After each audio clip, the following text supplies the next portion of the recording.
had, until recently, a bit of an unfair reputation among its peers in the hard liquor world. In fact, if you've missed the premiumisation trend, well, you're late to the party. Mostly driven by sales in the US and Mexico, the heartland of the stuff, agave-based spirit consumption has swelled, and the category is set to be one of the fastest growing of all spirit varieties. What's more, a sudden surge in the popularity of margaritas during 2020, guzzled down at home during multiple lockdowns of course, has only added to the spirit's booming success. But it's the luxury stuff that drinkers can't get enough of.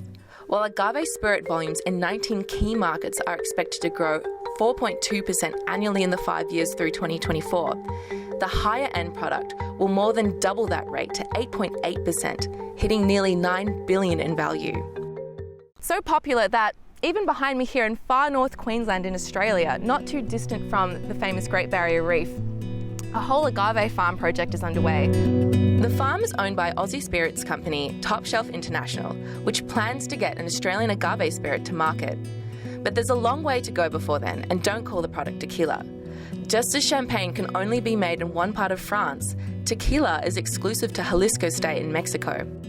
It's a long bet on the blue-tinged, waxy plant which only grows by moonlight and takes at least 6 years to mature, much longer than the 12-month harvest cycles of other spirit-making grains such as wheat, barley and rye. And despite the clear rampant demand for all things Mezcal, pitching an Aussie product to the US, the biggest drinkers of the stuff, will be tough because of stiff competition and a long-standing preference for tequila.